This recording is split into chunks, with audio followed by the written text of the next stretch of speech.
શાંતનુને કહે છે કે આ બાળકને જીવતો રાખવાની ઈચ્છા તો મારી છે, પણ મારી શરત મુજબ હું આ બાળકને જીવતો રાખીશ, પણ હું તમારાથી દૂર જતી રહીશ, તમને છોડીને જતી રહીશ. પણ એક વાત યાદ રાખજો, આ મારો દીકરો છે અને મોટું થતા આ મારો દીકરો મોટા નામથી ઓળખાશે અને મોટા નામમાં એનું નામ ગાંગેય હશે. ગંગાનો પુત્ર છે એટલે ગાંગેય પણ કહેવાશે. પણ અત્યારે હું મારા દીકરાને મારી સાથે લઈ જાઉં છું, જ્યારે યુવાન થશે ત્યારે ફરી પાછો હું તમને આપી દઈશ. આ પ્રમાણે કઈ બાળકને લઈ અને માં ગંગા ત્યાંથી અંતર ધ્યાન થયા છે. રાજા શાંતનુના પોતાના ભવનમાં ગયા અને દુઃખનો કોઈ પાર ન રહ્યો. કારણ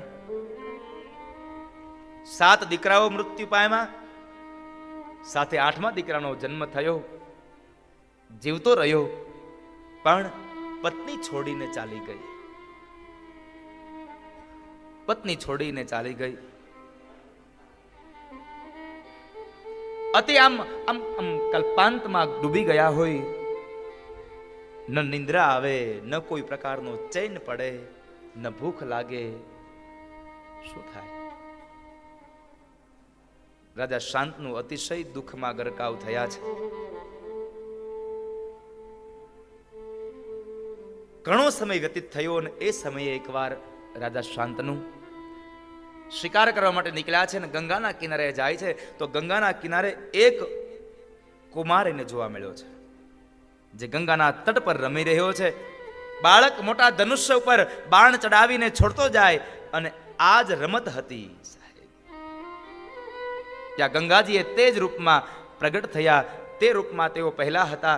ગંગાજી બોલ્યા છે કે હે રાજન, આ બીજું કોઈ નહીં, આ તમારો દીકરો ગાંગેય છે. 7 દીકરોને માર્યા પછી જે 8મું સંતાન તમે પ્રાર્થના કરી કાને જીવતો રહેવા દે, જે બાળકને જીવતો રહેવા દીધો ને એ બીજું કોઈ નહીં, આ તમારી સામે ઉભેલો આ બાળક એ તમારો દીકરો છે. અને એ પ્રમાણે મોટો થયેલા દીકરાને પછી માએ પોતાના બાપના હાથમાં સોંપ્યું. શાંતનુ રાજા દીકરાને લઈ અને ઘરે આવે છે. આનંદનો કોઈ પાર ન રહ્યો. અને જ્યારે ત્યાં માં ગંગા અંતર ધ્યાન થયા, શાંતનુ ફરી પાછા હસ્તિનાપુરમાં આવ્યા છે.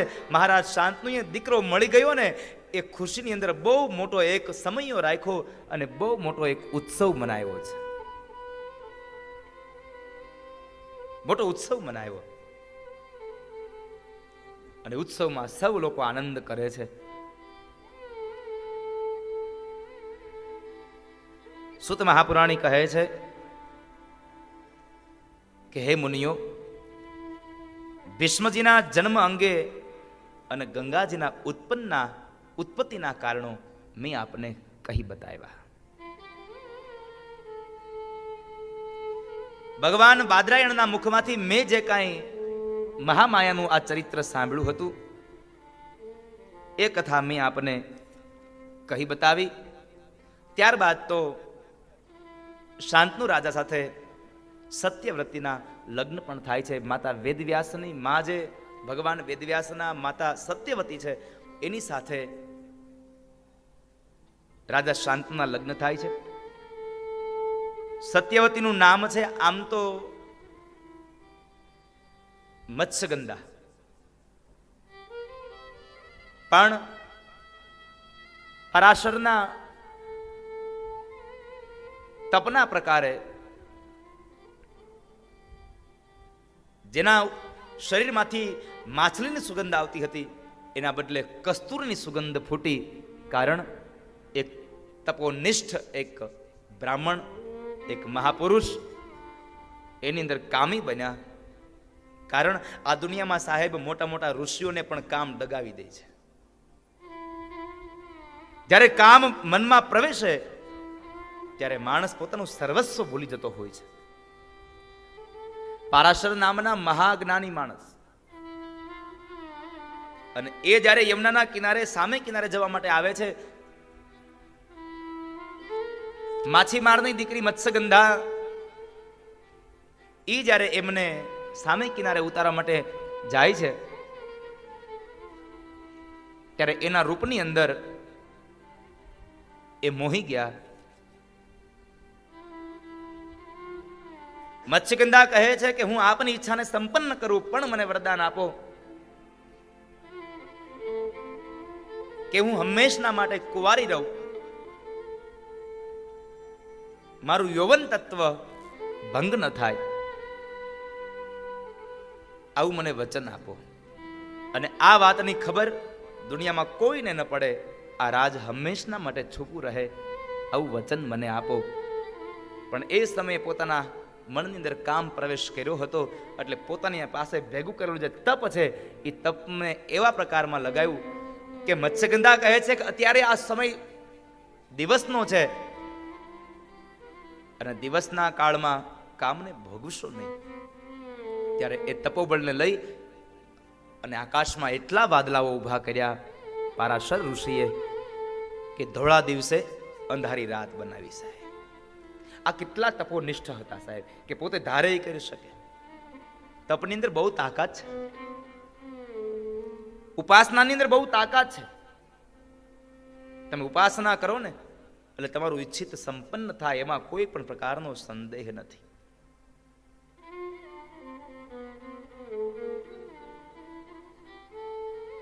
તમને કોઈનો કોઈ માર્ગ મળે છે, એમાં કોઈ સંશય નથી. પણ એ માત્ર ને માત્ર તમને તમારું તપ હોય તો. અહીંયા પરાશર મુનિએ મત્સ્યગંધા સાથે કામને ભોગવો અને યમુનાના સામે કિનારે જઈ થોડા સમય બાદ પરાશર ઋષિએ યમુનામાં સ્નાન કરી ગયા અને થોડો સમય વ્યતીત થયો ત્યારે એ મત્સ્યગંધા નામની કન્યાએ એક પુત્રને જન્મ આપ્યો, અને પુત્ર બીજું કોઈ નહીં, સ્વયં મહર્ષિ વેદવ્યાસ હતા.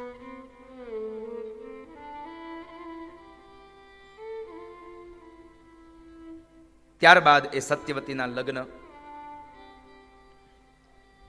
રાજા શાંતનુ સાથે થાય છે.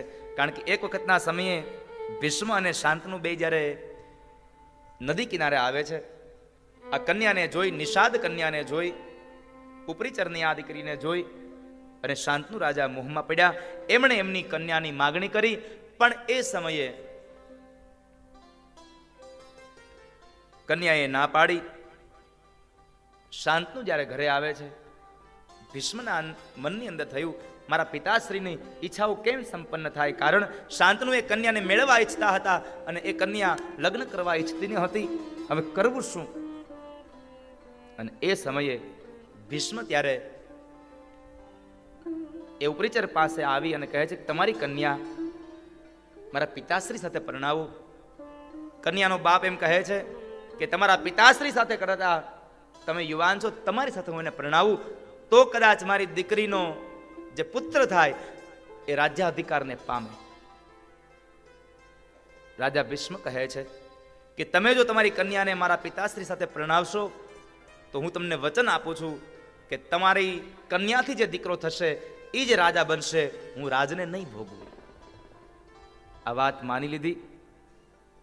વળી પાછી એક પ્રશ્ન આવ્યો કે કદાચ તમે રાજા ન બનો પણ તમે લગ્ન કરો અને તમારા જે દીકરાઓ થાય કદાચ એ બળવાન હોય તો મારા દીકરીના દીકરાઓ પાસેથી એ કદાચ રાજ્યને છીનવી લે, મારા દીકરીના દીકરાઓને રાજ્ય ન મળે તો શું કરવું? અને એ સમયે રાજા શાંતનુની ઈચ્છા પૂરી કરવા માટે, પોતાના બાપનું સુખ મેળવવા માટે, પોતાના બાપને સુખી કરવા માટે થઈ અને રાજા શાંતનુના દીકરા ભીષ્મએ પ્રતિજ્ઞા કરી કે તમે જો તમારી દીકરીને મારા પિતાશ્રી સાથે પરણાવતા હોય તો હું વચન આપું છું કે હું આ જીવન બ્રહ્મચર્યાશ્રમનું પાલન કરીશ, આ જીવન બ્રહ્મચર્યાશ્રમ રહીશ. અને એ સમયે પછી શાંતનુ અને સત્યવતીના લગ્ન થાય છે. શાંતનુની પત્ની સત્યવતી બન્યા. સત્યવતી દ્વારા વ્યાસજીનો જન્મ હતા, પણ એ વાત હંમેશના માટે છુપાયેલી જ રહી છે. એ કથા બતાવી. ભીષ્મ તો બહુ મહાન પાત્ર છે બાપ. મહાભારતની જો કથા કરવા બેસીએ ને તો કદાચ દેવી ભાગવત એમનેમ અહીંયા ઊભું રહી જાય અને મહાભારતની કથામાં આપણા બાકીના દિવસો આમનમ પસાર થઈ જાય. આટલી મહાભારતની બહુ દિવ્ય ગાથા છે, બહુ દિવ્ય ગાથા છે. પણ ભીષ્મની એક કથા મને બહુ ગમે છે સાહેબ. ભગવાનના કેટલા અનન્ય ભક્ત હતા ભીષ્મ, કે ભગવાન પાસેથી એને વરદાન મળ્યું ઈચ્છા મરણનું, મૃત્યુને પોતાના કાળને પોતાના વશ કર્યું. પણ કાળને વશ કર્યું, એક વાત યાદ રાખજો, કાળને વશ કરનારો માણસ પણ મૃત્યુને પામે છે. કાળને બોલાવવું જ પડે છે, એમાં ચાલતું નથી. પણ તમારે એ મૃત્યુ આવતા સમયે ઈશ્વરનું યજન કરવું, ભગવાનની પ્રાર્થના કરવી. અંતિમ સમયે પણ ભગવાનની પ્રાર્થના દાદા ભીષ્મએ કરી છે. જ્યારે કુરુક્ષેત્રના મેદાનમાં બાણશૈયા લાગી છે, બાણશૈયા મળી છે, રૂવાડે રૂવાડે બાણ માર્યા છે અર્જુને. ઇન્દ્ર અને કુંતીએ જ્યારે ઇન્દ્રને બોલાવ્યા અને એ કુંતીએ ઇન્દ્રને બોલાવ્યા, ઇન્દ્ર દ્વારા આવેલો જે બાળક છે એ અર્જુન છે.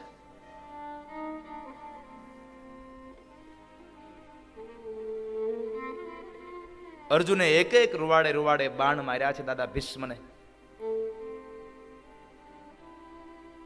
અને એ સમયે જ્યારે કુરુક્ષેત્રના મેદાનમાં યુદ્ધ સંપન્ન થયું, પાંડવોએ જ્યારે યુદ્ધને જીતી લીધું છે, ત્યારે ભગવાન કૃષ્ણ જ્યારે રોકાય છે,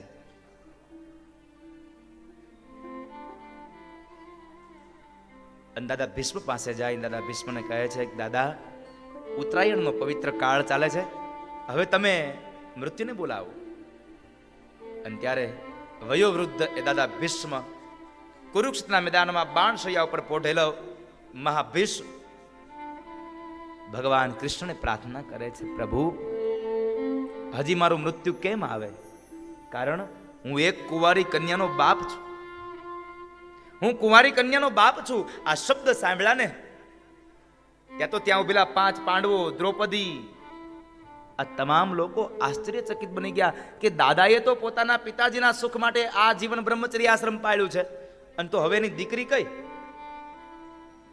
એને આ દીકરી કઈ? અને દીકરી છે તો એ ભાઈ પાછી આવડી મોટી યુવાન થઈ ગઈ, લગ્ન કરવા યોગ્ય થઈ ગઈ. આ કોણ દીકરી? પણ આધ્યાત્મિક અર્થમાં દાદા ભીષ્મ ભગવાન કૃષ્ણને પ્રાર્થના કરતા કહે છે. અને આ પ્રાર્થના આ દુનિયાનો તમામ જીવાત્મા ભગવાનને કરતો હોવો જોઈએ. એટલે ભગવાન કૃષ્ણની પ્રાર્થનામાં દાદા ભીષ્મ બોલ્યા છે, ઇતિમતિ રૂપકલ પિતા વિતૃષ્ણા ભગવતી સાત્વત પુંગવે વિભૂમ્ની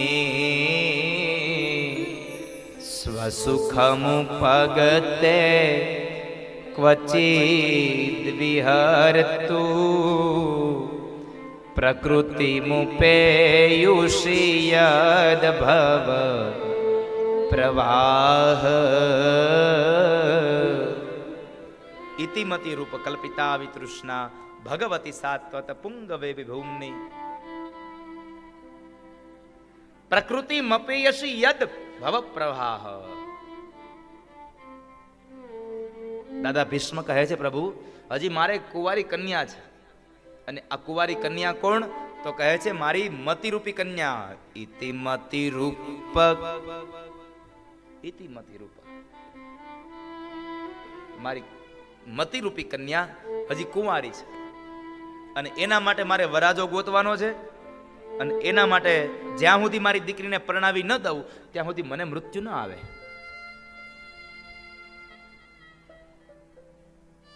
ત્યાં સુધી મને મૃત્યુ ન આવે. આ વાતને લઈ દાદા ભીષ્મએ જ્યારે આવી સરસ વાત કરીને તો તમામ લોકો આશ્ચર્યચકિત બન્યા. પણ એક સમયે માત્ર ને માત્ર દ્રૌપદી સામે ઊભા ઊભા થોડું મંદ મંદ હાસ્ય કરે છે, થોડું હસે છે.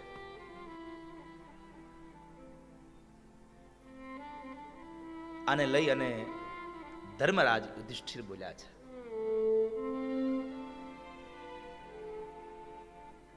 દેવી દ્રૌપદી, દાદા અંતિમ સમયની વેળાએ પહોંચ્યા છે ને તમે હસો છો? દ્રૌપદી શાંત થયા. પણ દાદા ભીષ્મથી ન રહેવાયું. અહીંયા એક સંદેશો બહુ મોટો છે, એટલા માટે મેં આ વાતને લીધી છે. મારે દેવી ભાગવતની કથા જ ચાલુ છે, પણ આ એક બહુ મોટો ઉપદેશ આ સમાજને છે, એટલા માટે મારે આ પ્રસંગ થોડો વિસ્તારથી કરવો છે. દાદા ભીષ્મએ દ્રૌપદીને પ્રશ્ન કર્યો, દીકરી શું વાત છે, કેમ હસે છે? દ્રૌપદી કહે છે, દાદા કઈ નહીં, જવા દો ને, હવે જે થયું તે. ના બેટા, કે શું કામ હસે છે? અને ત્યારે દ્રૌપદી બોલ્યા છે, દાદા આજ આટલું બધું જ્ઞાન આવ્યું તો તે દી આ જ્ઞાન ક્યાં ગયું હતું?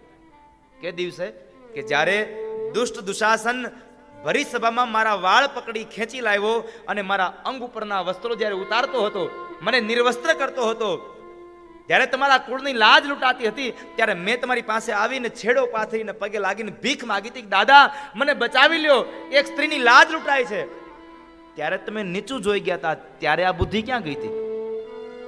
નીચું જોઈ ગયા હતા, ત્યારે આ બુદ્ધિ ક્યાં ગઈ હતી?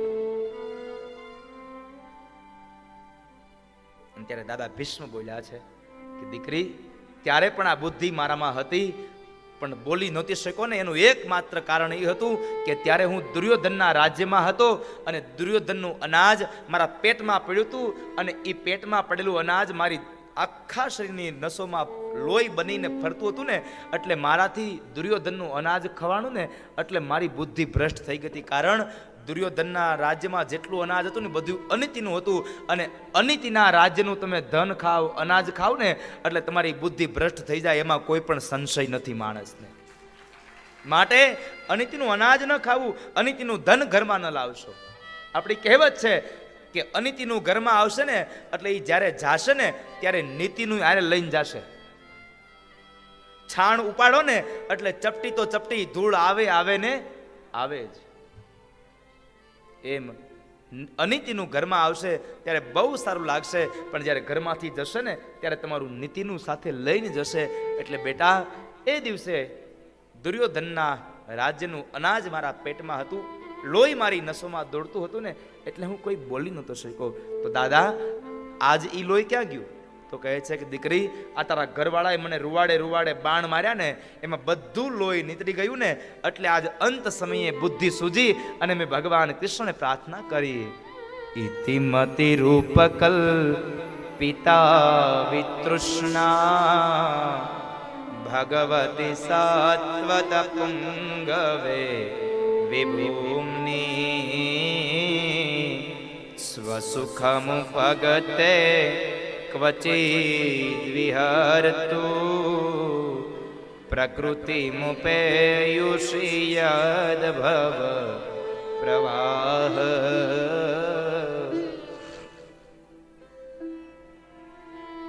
દાદા ભીષ્મએ પ્રાર્થના કરી, પ્રભુ મારી મતિરૂપી કન્યા કુંવારી છે, એને મારે પરણાવવી છે, અને મારી મતિરૂપી કન્યા તમારામાં લાગે છે. શું કામ તમારામાં લાગે છે? તમારા જેવો વરાજો પસંદ કરે છે.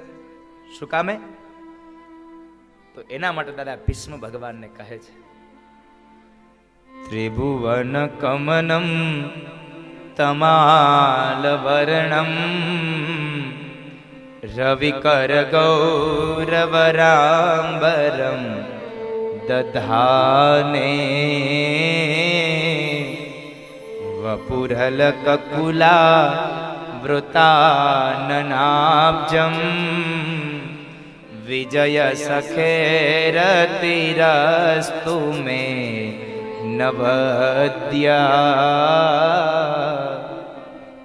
ત્રિભુવન કમનમ કી રહ્યા છે, એટલા માટે મારું મન, મારી બુદ્ધિ તમને વરે છે. ત્રણ ભુવનમાં સુંદર ભગવાન કૃષ્ણ એટલે કહ્યું, ત્રિભુવન કમનમ તમાલ વર્ણમ રવિકર ગૌરવરાંબરમ દધા. ત્રિભુવન કમનમ, ત્રણેય ભુવનમાં સુંદર. બે વ્યક્તિએ ભગવાનને સંબોધન કર્યું છે, એક મહાભારતમાં દાદા ભીષ્મએ અને એક શ્રીમદ ભાગવતમાં દેવી રૂકમણીએ, માં રૂકમણીએ. અહીંયા ભગવાનને એમ કહે છે ત્રિભુવન કમનમ, અને શ્રીમદ ભાગવતમાં માં રૂકમણી કહે શ્રુતવા ગુણાન ભુવન સુંદર શૃણવતાંતે. હે ભુવન સુંદર, તમે સાંભળો શ્રુત્વા ગુણાન ભુવન સુંદર શૃણવતાંતે.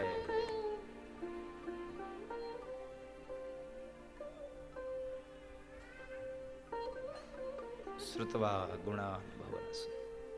એ દાદા ભીષ્મની આ કથા પોતાના પિતાજીના સુખ માટે આ જીવન બ્રહ્મચર્યાશ્રમનું પાલન કર્યું. પાંડવો આગળના સમયમાં ધીમે ધીમે સમય વ્યતીત થયો. ભગવાન કૃષ્ણ દાદા ભીષ્મને મુક્તિ આપી અને જ્યારે દ્વારકા નગરી પહોંચ્યા,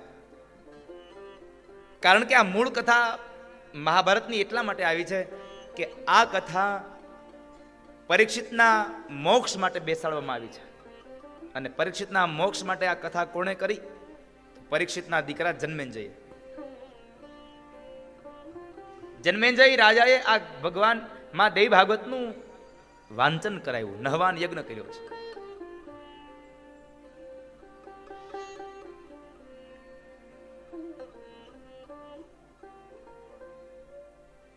આ દુનિયામાં સાહેબ કોઈ પણ પ્રકારનું દુઃખ આવે ને તો ઈશ્વરનો આશ્રય કરજો.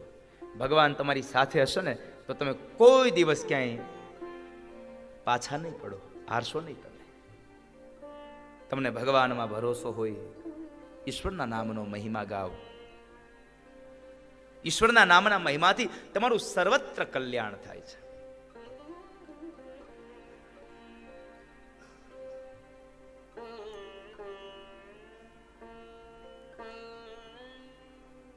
કારણ કે અંતે તો ત્યાં જ જવું પડે છે. જુઓ, દ્રૌપદીના જ્યારે ચીરહરણ થતા હતા ત્યારે દાદા ભીષ્મ પાસે, 5 પતિઓ પાસે એમણે કઈ જોયું, પણ કોઈ જ્યારે એને મદદ કરવા ઉભા ન થયા ત્યારે અંતે કોને અવાજ કર્યો? હે કેશવ, હે નારાયણ, હે કૃષ્ણ, તમે સાંભળો. ત્યારબાદ પાંડવોના દીકરા અભિમન્યુ અને અભિમન્યુની વિધવા પત્ની ઉત્તરાના ઉદરની અંદર જ્યારે પરીક્ષિત મહારાજ હતા અને એ સમયે ગુરુપુત્ર અશ્વત્થામાએ જ્યારે બ્રહ્માસ્ત્ર ચડાયું ગર્ભની અંદર રહેલા બાળકને મારવા માટે, ત્યારે ઉત્તરાએ કોની સ્તુતિ કરી? ભગવાન કૃષ્ણની. અને ઉત્તરા બોલ્યા છે, પાહી પાહી મહાયોગીન દેવ દેવ જગતપતે નાન્યમ ત્વદભયમ પશ્યે યત્ર મૃત્યુ પરસ્પરમ. નાન્યમ ત્વદભયમ પશ્યે. હે નાથ, મારું મૃત્યુ થાય તો ભલે થાય. આ દુનિયામાં જન્મ એનો મરણ, મરણ એનો જન્મ, આ નિશ્ચિત છે. પણ હે નાથ, હું આપને પ્રાર્થના કરું છું કે મારા ઉદરમાં રહેલા બાળકને તમે બચાવી લ્યો, અશ્વત્થામાં મારી નાખશે. અને ત્યારે ભગવાન સુદર્શન ચક્ર રૂપે એ ઉત્તરાના ઉદરની અંદર પ્રવેશ કર્યો અને ભગવાને અશ્વત્થામાના એ બ્રહ્માસ્ત્રથી એને બચાવ્યો છે. એને બચાવી લીધો. એ પાંડવોના વંશજના એ કથાની વાત. જ્યારે ભગવાન પાંડવોને વિજય મળી ગયો એટલે ભગવાન દ્વારિકા જાય છે, ત્યારે રોજના માટે કુરુક્ષેત્રના મેદાનની અંદર અર્જુનના રથના સારથી ભગવાન કૃષ્ણ હતા અને આજે કૃષ્ણના રથનો સારથી અર્જુન બન્યો છે. અહીંયા એક વાત બહુ નિશ્ચિત છે કે તમારા રથનો સારથી સારો હોય ને તો રથ સારી જગ્યાએ જાય સાહેબ. એટલે ભીમપલા એટલે કહે છે, એટલા માટે તમારા રથનો સારથી સારો હોવો જોઈએ. પછી કદાચ 4 પૈડાનો રથ હોય તોય ભલે, અને કદાચ આ જીવનનો રથ હોય તોય ભલે, એનો સારથી હંમેશા બાપ સારો હોવો જોઈએ. એનો સારથી સારો હોવો જોઈએ. એટલે કહેવું ગમે મને, જીવન રથના સારથી બનશે. જ્ઞાન ગીતા ઉપદેશી મુજને બનાવજો પરમાર્થી. મને પરમાર્થી બનાવજો હે નાથ. એ કૃષ્ણને મૂકવા માટે અર્જુન જાય છે. મોટા ભાઈ ધર્મરાજ યુધિષ્ઠિરને વચન આપ્યું હતું કે ભાઈ હું 6 મહિનાના સમયગાળામાં પાછો આવી જઈશ. ભલે અર્જુન જાઓ. ભગવાન કૃષ્ણ દ્વારિકા પહોંચ્યા છે. પંચજન્ય શંખ વાગ્યો અને એ સમયે અષ્ટપટરાણીઓ 16 શણગાર સજી આરતીની થાળીઓ પ્રગટાવી, દીવડાઓ પ્રગટાવી, રંગોળીઓ પુરાવી ભગવાન કૃષ્ણનું સ્વાગત કરે. ભગવાન કૃષ્ણ સામયાથી આ સ્વાગત થયું. 6 મહિના કરતા વધારે સમય વ્યતીત થયો અને આ બાજુ અર્જુન હજી આવ્યા નહીં. એટલે એ સમયે ધર્મરાજ યુધિષ્ઠિર ચિંતા કરે છે. ભીમસેન કહે છે, મોટા ભાઈ આજ કેમ ચિંતા કરો છો? શા માટે ચિંતા કરો છો? અને એ સમયે ધર્મરાજ કહે છે, ભીમ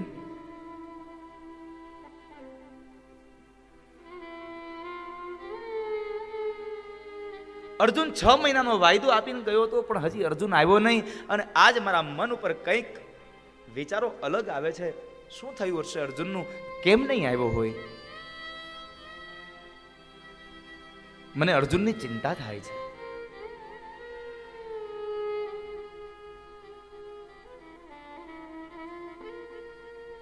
મોટા ભાઈ ચિંતા ન કરો, અર્જુન આવી જશે. અને એ સમયે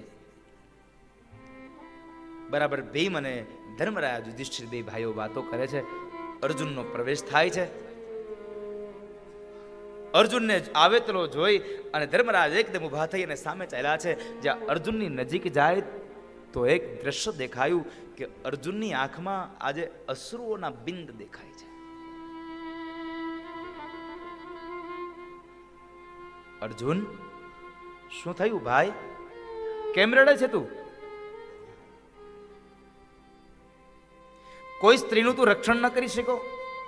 કોઈ ભૂખાને જમાડી ન શકો? શું બન્યું? આપણા કુળની લાજ જાય એવું કોઈ કામ તારાથી થઈ ગયું? શા માટે રડે છે?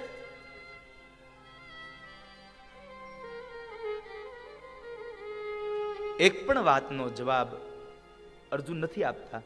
પણ અંતે છેલ્લો પ્રશ્ન ધર્મરાજ યુધિષ્ઠિર કહે છે કે જેના વગર તારું જીવન નકામું છે એ કૃષ્ણ વિહોણો બનીને અહીંયા આવ્યો એટલે કદાચ તું દુખી થયો. કૃષ્ણ વિહોણો બનીને આવ્યો શબ્દ સાંભળ્યા અને અર્જુનના હૃદયમાં ધરબાયેલું રુદન મોટા ભાઈના ખભા ઉપર મસ્તક રાખી અને અર્જુન ચોધાર અશ્રુ રેડ્યા છે અને કહે છે, મોટા ભાઈ આ વાત તમે સાચી કરી. હું કૃષ્ણ વિહોણો બની ગયો અને હું એક નહીં આખી દુનિયા આજ કૃષ્ણ વિહોણી બની. કારણ ભગવાન આ ધરતીમાં નથી રહ્યા. હવે કૃષ્ણ આ ધરતીમાં નથી રહ્યા. શબ્દો સાંભળ્યા અર્જુનની આંખમાં તો અશ્રુ હતા, પણ ધર્મરાજ, યુધિષ્ઠિર, ભીમસેન, નકુલ, સહદેવ આ તમામની આંખના ખૂણાઓ ભીના થયા છે. ખૂણાઓ પલ્લી ગયા છે. હા મોટા ભાઈ, આજ કૃષ્ણ વગરનો હું કૃષ્ણ વિહોણો બનીને આવ્યો. આજ મારો સમય બદલાઈ ગયો. કારણ મોટા ભાઈ હું એનો એ જ અર્જુન, મારા હાથમાં એનું એ જ ગાંડીવ. કુરુક્ષેત્રના મેદાનમાં મહારથીઓને મેં હણી નાખ્યા, પણ આજ એના એ જ ગાંડીવ અને એનો એ જ અર્જુન જંગલના સામાન્ય કાબાઓના હાથમાં લૂંટાઈ ગયો. કારણ આજ મારો સમય બદલાઈ ગયો. અને આ દુનિયામાં મારી એક વાત યાદ રાખજો માતાઓ, વડીલો, આ દુનિયામાં કોઈ દિવસ કોઈ માણસ મહાન નથી થયો. માણસનો સમય મહાન હોય છે, બાકી માણસ તો એનો એ જ હોય છે. માણસનો સમય મહાન થાય છે. અને આપણે એટલા માટે તો કહેવું પડે છે કે ભાઈ એનો સમય છે. આજે માણસને પોતાનો સમય મહાન બનાવે છે. માણસ તો એનો ઈ જ હોય છે. એટલે કહેવાયું કે સમય સમય બલવાન હે નહીં પુરુષ બલવાન. કાબે અર્જુન લૂંટ્યો વહી ધનુષ વહી બાણ. એના એ જ ધનુષ, એનું એ જ બાણ અને એનો એ જ અર્જુન હતો. મહારથીઓને હણી નાખ્યા, પણ આજ સામાન્ય કાબાઓને ન હણી શક્યો. કારણ એનો સમય બદલાઈ ગયો છે. સમય બદલાય છે. એટલે મારે આપ સૌને એક પ્રાર્થના કરવી છે કે જ્યારે ભગવાન તમને સમય આપે ને ત્યારે તમે સૌ કોઈનું ધ્યાન રાખજો. તમારો સમય આવે ને ત્યારે કોઈ દી કોઈને ધ્યાનમાં ન રાખતા. મારી વાતને ખૂબ ઊંડાઈથી વિચારજો. સમય આવે ત્યારે સૌનું ધ્યાન રાખજો, પણ સમય આવે ત્યારે કોઈને ધ્યાનમાં ન રાખતા. કે આપણે એ જ રાહ જોઈને બેઠા હોય, અમારો વારો આવવા દો, અમારો વારો આવશે. સમય છે સાહેબ, આજ રંક તો કાલ રાજા, આજ રાજા તો કાલે રંક. સમય ક્યારે તમને પછાડી દેશે ને એની કોઈ ખબર નહીં રહે સાહેબ.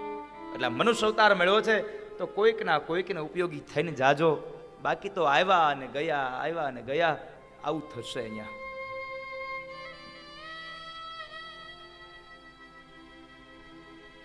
સમયની સાથે ચાલજો બાપ. ભગવાન કૃષ્ણ સ્વધામ